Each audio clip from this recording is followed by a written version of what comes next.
The MCU concluded 2023 with the release of The Marvels on November 10th, starring Brie Larson as Carol Danvers, also known as Captain Marvel. Carol gained her superhuman abilities from the explosion of the Kree experimental engine in the 2019 film. The plot of the first film focused on the discovery of the sinister agenda from the Kree, especially towards the Skrull race. She confronted the Kree accusers and broke free from the Kree control, playing a pivotal role in a Kree civil war, and also resulting in the desolation of their homeworld, Hala. Carol befriended the Skrulls, partnered with Nick Fury, and defied the Supreme Intelligence, which continued to draw her presence in space.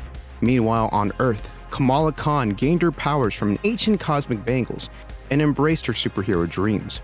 Kamala's unique abilities include shapeshifting, elongation, regeneration, invisibility, and enhanced strength. The film explores their connection, and Teyonah Parris reprises her role as Monica Rambeau. Monica, altered by Wanda Maximoff's reality warping powers in WandaVision, gains energy-based abilities. She works with S.W.O.R.D and Nick Fury after returning from the blip, dealing with the passing of her mother, Monica Rambeau, while she was absent. The stage is set for an exploration of these interconnected heroes and their unique powers in the Marvels, with potential for exciting developments and future storylines. Now, I'm going to do a quick breakdown of the film before diving into spoilers and my theories on the future after this film. If you choose to skip that section, click on your screen right now.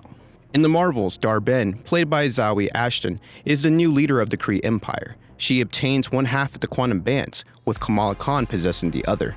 Dar-Benn uses the power of the bands to create an anomaly detected by S.W.O.R.D.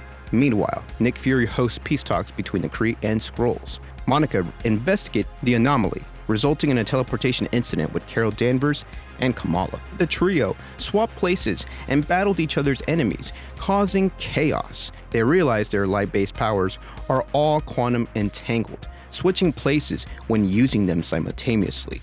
The Marvels, as they call themselves, visit a colorful town within a strange planet, where Dar-Benn endangers planets by creating jump points. The quantum band's legend is revealed, linking the trio due to Dar-Benn's interference. Dar-Benn's plan involves drawing water from Aladan and usurping Earth's sun. The Marvels confront her, leading to a large battle. Dar-Benn steals Kamala's band and tears up another hole in space, resulting in her demise and ruptures into the multiverse. Kamala and Danvers use their power to empower Rambeau, who closes the hole but becomes stranded. Danvers restores Hala's son at the cost of Rambeau's disappearance. Kamala reunites with her parents and Nick Fury, sharing the fate of the remaining two Marvels. She reveals that Monica is no longer with them, as Captain Marvel uses her power to reignite the sun to help the people of Hala. In the movie's final scene, Kate Bishop, played by Hailee Steinfeld, enters her apartment to find Kamala already there, wearing a baseball cap in the dark. Kamala greets Kate and suggests the idea of forming a supergroup, and Kate surprisingly and enthusiastically agrees. This playful hint sets the stage for the formation of the Young Avengers. Hey movie lovers, welcome to Real Talk Movies, your next destination for all things cinema. If you're a big film fanatic like me, smash that like button and hit subscribe. By subscribing, you'll never miss out on future discussions, in-depth reviews, and analysis on all things related to film. Now, back to the video. The Young Avengers, a team from the comics created by Alan Heinberg and Jim Cheung in 2005, has been a source of speculation. Initial rumors centered around Wanda Maximoff's kids, Billy and Tommy, known in the comics as Wiccan and Speed. Kate Bishop and America Chavez from Doctor Strange 2 are also considered strong candidates to join this young team of heroes. Cassie Lang, daughter of Ant-Man, would also be a strong candidate to join the team. In the mid-credits, Rambeau awakens in the parallel universe, greeted by an alternate version of her mother and the mutant scientist, Hank McCoy, a distinct member of the X-Men. Hank McCoy is our old friend from the X-Men franchise and is well known as Beast, the blue-skinned, powerful, and intelligent mutant. This Hank looks very different from the same one that we saw from either X-Men franchises in the initial Bryan Singer franchise or in the reboot. Looks more to resemble the 90s animated version of the character. Could he and the Professor Xavier we saw from Doctor Strange 2 be from the same universe? Has Monica Rambeau put herself in Earth 838 by fixing the hole within two realities? I don't think that's the case, just because the Monica Rambeau that we saw in Doctor Strange 2 looked to be dressed completely different than the one that we saw in the end of the Marvels.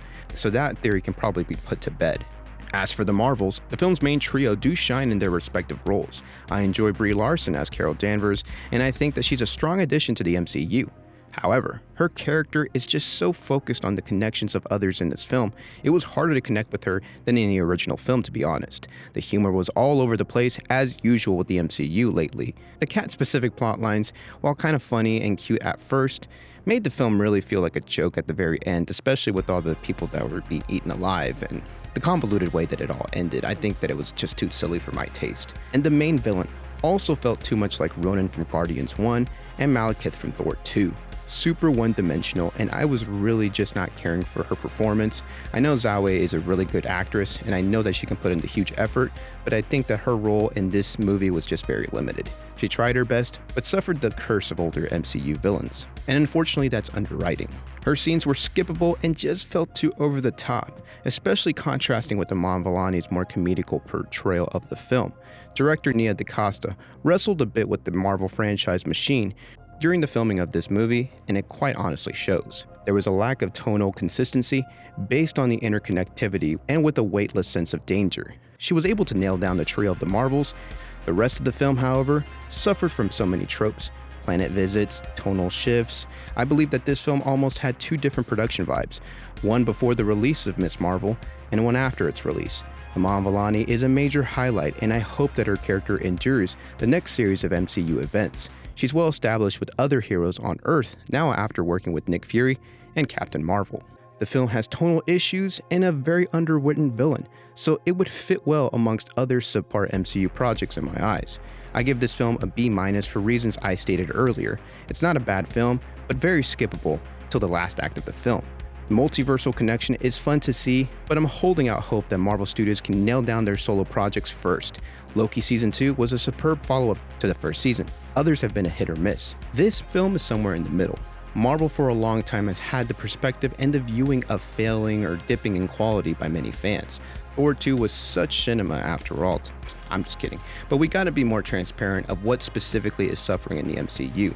I agree, the quality of plotlines, intuitive tones, and overall performances have taken a dip recently. I wouldn't count out the studio just yet. Loki Season 2 was a hit, and this film was decent overall. But what are your own thoughts on the Marvels? Is the dip in quality concerning and growing? And give me your rate from 1 to 10 on how good this film was.